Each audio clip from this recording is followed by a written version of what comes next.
अरावली महज एक पहाड़ नहीं, भारत की आत्मा का अभिन्न अंग है। अरावली मानव जीवन का आधार है। अरावली ही है जो रेगिस्तान को रोके हुए है। अरावली के कारण ही अच्छी बारिश होती है। जब तूफान चलते हैं तो लाखों टन बालू रेत के कण एक जगह से दूसरी जगह चले जाते हैं, जो उपजाऊ जमीन को खत्म कर रेगिस्तान बना देते हैं, जिससे जमीन का उपजाऊपन खत्म होकर वहां का तापमान बढ़ जाता है। अरावली ही है जो हमें इन खतरों से बचाए हुए है। अरावली से छेड़छाड़ मतलब प्रकृति के विरुद्ध जाना और मानव जीवन को खतरे में डालना। मानव जीवन के साथ साथ अरावली पर्वत श्रृंखलाओं में दुर्लभ वन्य जीव भी रहते हैं, जो समाप्ति के कगार पर है।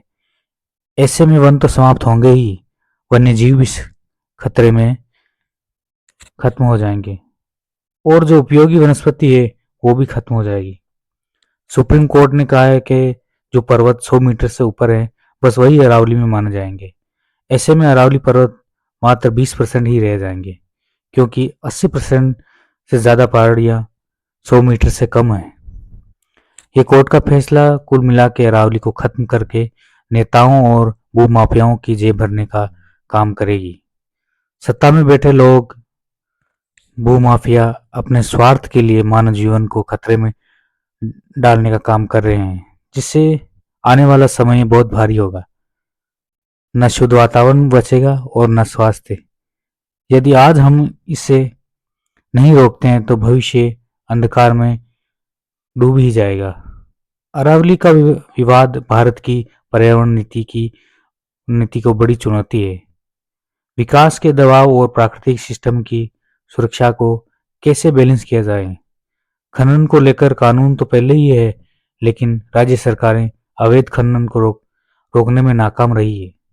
हरियाणा में नायब सैनी की सरकार है तो राजस्थान में भजनलाल शर्मा की, गुजरात में भूपेंद्र पटेल और दिल्ली में रेखा गुप्ता की सरकार। ये चारों ही जगह भाजपा शासित राज्य हैं और इस समय केंद्र में भी भाजपा की सरकार है। फिर भी अवैध खनन होना और अरावली को काटने की खुली छूट मिलना सरकार पर सवाल उठाती है। अरावली पर्वत दुनिया की सबसे प्राचीन पर्वत है। क्या पहाड़ों को पहाड़ कहलाने का नाम भी कोर्ट देगी, सरकार देगी? ये बड़ी बेतुकी बात है। अरावली को जानबूझकर खत्म करने की साजिश रची जा रही है। अरावली खत्म करने के लिए ही नए नियम लाए जा रहे हैं ताकि खनन किया जा सके। अरावली का पतन मतलब मानव जीवन का पतन। इसीलिए हमें जरूरत है सिस्टम के गलत फैसलों के खिलाफ लड़ने की, ताकि न्याय की जीत हो